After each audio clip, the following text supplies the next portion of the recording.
Hey guys, how are you? Welcome into a Monday morning edition of the Daily Juice Podcast. My name is Matt Perrault. I'm your host of this podcast each and every single morning here on YouTube, wherever you get your podcasts, on BettingPros.com, pretty much anywhere you want to get audio or video. We've got you covered here for the Daily Juice Podcast. Okay, fun weekend. It was a sneaky, incredible Sunday. I mean, there were so many cool things going on. You had Phil Mickelson going down the stretch against Brooks Koepka. Phil becomes the oldest golfer to ever win a major at 50. The debate now will rage between Tiger winning the Masters at 44, and Phil winning the PGA at 50, which is more incredible. I mean, what a tournament. Again, I'm really bad at golf betting, and I got that golf bet wrong. Brooks Koepka needed to make a birdie, and I needed Phil to make a par or a bogey for us to push on the first round. Really, Brooks played horrifically on the front, and really the par fives is what really did it for Brooks Koepka. If he just played the par fives to even par, he probably wins the tournament, to be quite honest. I mean, he just did not play well at all in the par fives, which is very weird and very unusual given how the par fives are played right now on the PGA Tour. So, bummer there. We got that wrong. The Hawks, I thought the Hawks would win the game, but I thought the Knicks would be the team in the first half to come away with a victory. That didn't happen, so 0-2 there. But we do get the under for the Lakers game against the Suns, right? That was nice. So 1-2 there. Player props go 1-1 for yesterday. So if we did not have the Colorado Avalanche getting the sweep, it would have been a losing day. But because of the Colorado Avalanche, and we did give back a quarter unit of this, but we were up 3/4 of a unit, 0.75 units, because the Avalanche sweep. So we got that. That then covered any losses we were going to have. So it turns out to be a winning Sunday for us, which was nice. So that's exciting. I had more bets going Saturday and Sunday than I normally do. I think I had about 25 bets on Saturday and Sunday going, and I wound up both days. So if you guys are on the Discord channel, every now and then I will share my entire betting card with you guys, and you guys can fade or follow whatever you want to do with it. I went 2-0 in baseball yesterday, somehow, doing that, but bettingpros.com/chat is how you get in there, or you can click on the link that on YouTube is all the little links, all the important links are situated right below where I am speaking here on YouTube. So you guys can go ahead and jump on those and get into the Discord channel, and that's where we have a ton of fun and people share a lot of really cool information. And it's just a running live chat that's constantly going. Now, I forgot about the live chat for the Discord bet, okay? That's on me. I was too caught up in Phil, and it just was too chaotic and too crazy with NBA basketball playoffs, the NHL Stanley Cup, and Phil Mickelson. So tonight, or today at 4 o'clock Pacific time, 7 p.m. Eastern, live chat on the Discord channel to be talking to me for you guys to make recommendations for the Discord bet for Tuesday, okay? So it's a Monday. We're probably going to move the live chat to Monday because Sunday nights are tough. And with football going anyway, we wouldn't have done that anyway. So, like, you know what I mean? So, like, I was always going to move it to Monday anyway, so why don't we just do it now? We'll move that live conversation to Mondays at 7 p.m., 4 o'clock Eastern, 4 o'clock Pacific time. So get your information ready. Get plays on Tuesday that you like. Come and tell your fellow Discord listener, Daily Juicer, that this is the bet we should all make. And you guys are 4 and 5 on those bets, by the way. So we have lost money this way. Come on now. Let's get some good bets going. Let's do some research. Let's find some good bets. Give me 3 of them, and then you guys can vote, and we'll find out which bet we're going to use. And you guys, it's my money being wagered, but it's your bet. So come on now. Let's get going here. Let's get some victories going here for the Discord bet. So that will be on Tuesday. So no Discord bet coming up here today on a Monday. And I'm also not doing NBA player props today, and I haven't wrapped my brain around Major League Baseball player props yet. So I've got 4 plays for you, 3 in hockey, 1 in the NBA. And so that's going to be the 4 plays. So no player props today for the NBA. There's only 2 games in the NBA, and I don't like betting player props when I'm shrunk down to just 2 games. The prop bet cheat sheet doesn't work right that way, and it just, I mean, there might be something that I have personally going, but I'm not going to do any official player props for today on a Monday. So 4 plays going, okay? So let's start here with the Tampa Bay Lightning against the Florida Panthers. The total is 6. So obviously, right? You know what I'm going to do here. We're betting over 6, okay? I got over 6 at plus 105 here in Vegas last night. The totals in the playoffs so far have been 5-4 over, 3-1 under, 6-5 over, 6-2 over. Okay, 3 of the 4 games we've gone over. I think we're going over here again tonight. And if you go look at the regular season, how often it went over 5-2, 6-1, 6-4, 5-3, 5-3, 5-1 would have pushed 4-0 and 3-2 were only the 2 times 6-2 to the over 6 goals. Or I guess 5-2-1 to the over 6 goals between these two teams. Same thing going on in the postseason. I'm not stopping here. 6-2 last game, 6-5 the game before that. High scoring. Tampa Bay on the road at Florida. Florida trying to stay alive here in game number 5. We're going over. Okay, over 6 goals, Tampa Bay and Florida. And I'm coming back with another play on this game. I'm taking Tampa to win this game and to win this series. Watching Boston, watching the Avalanche, I think the Golden Knights tonight are going to do the same thing. More on that here in just 1 second. Tampa Bay on the money line, minus 108. I'm coming back with Tampa to win this game here tonight. I'm going to take a 4-3 win for the Tampa Bay Lightning to knock out the Florida Panthers. And so Tampa advances. I think Florida's a gritty team. They've been very good at home, 25-3 at home.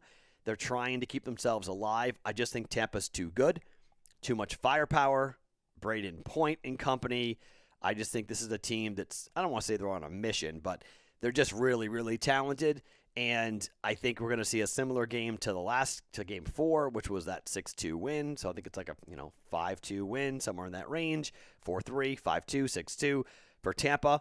And look, Bobrovsky in net, I just think that it's really hard for anybody in net for Tampa, for Florida to stop Tampa's offense. Too much firepower. We're going Tampa Bay Lightning on the money line at minus 108. Okay, Tampa to win, over 6 goals. The 2 plays going for Florida and Tampa. That game will be a 5 o'clock Pacific time, 8 p.m. Eastern time start between Tampa and Florida coming up tonight. CNBC's got that game, by the way. CNBC, so not a normal channel for you guys when it comes to that, but Tampa Bay to win and the over 6 we're playing for that game.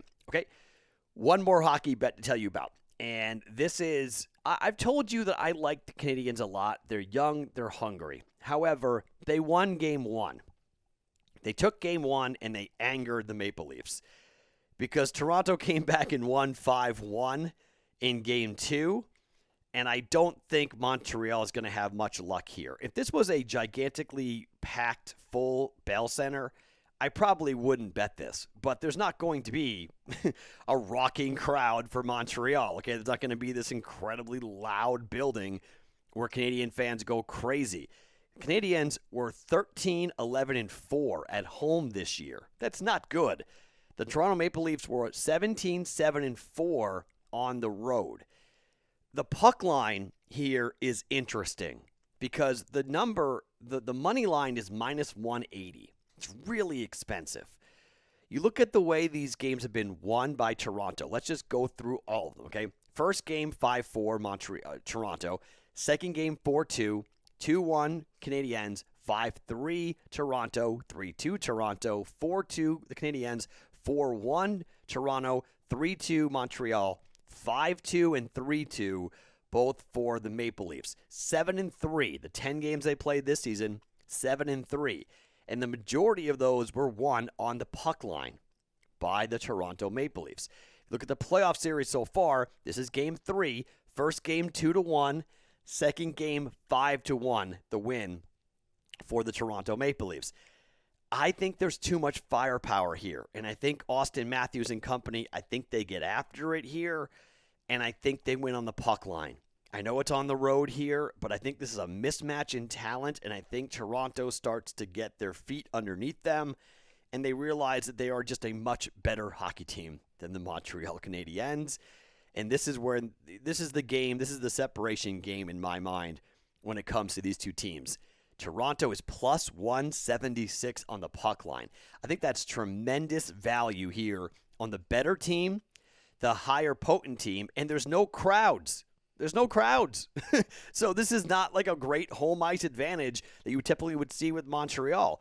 So for that reason, look, I don't care who's in net here for either squad.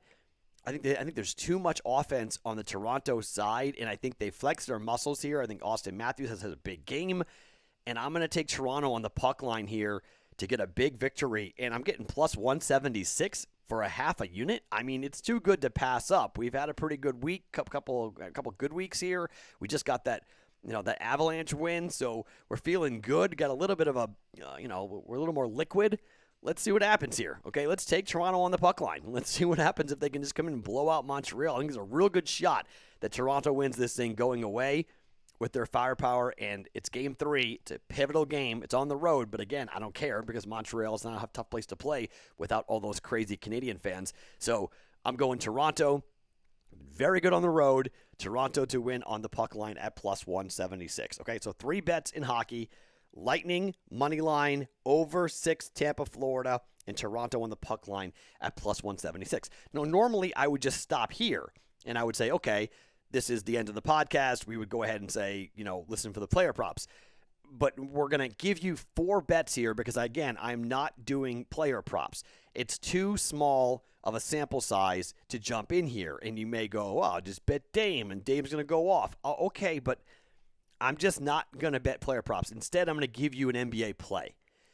And the NBA play is on the total between Denver and Portland. Okay?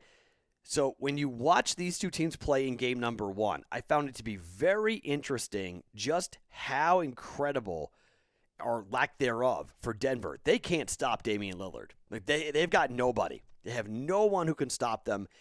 And I think Denver wins this game tonight, but I don't know Denver wins this game tonight. Denver was 40-33 to the over on the year. They were 23-14 to the over at home. Portland was 39-34 to the over this year. They were 22-15 on the road. Last 2 games, both these two teams have played. The over's gone over both times. 3-2 over the last 5 overall for Portland. 6-4 over the last 10 for Portland. 5-5 for Denver. I just think that Denver should shoot better than what they did in game number 1, and I think they'll have more of an offensive and explosion. I think they'll make the adjustments to find more weapons, and they'll score more than 109 points, which is fine. I don't need them to score more than like 115 points because that's how many points I'm going to get from Portland. I'm getting 115 points from Portland, and the total is 227. I'm comfortable going back to the over here. I think the over is the right play. I just think you've got a big mismatch and a big problem for this Denver team. I don't think that they can slow tempo down dramatically because that's not how they play. They want to run. They want to score.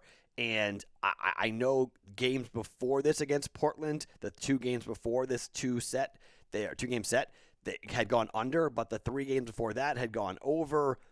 Portland, generally speaking, has been a good bet on the over this year, and the total is not that high. I mean, 227 is not that high, and they've gone 226.5 last game. It went over 229 the game before that. It went over by 19 points.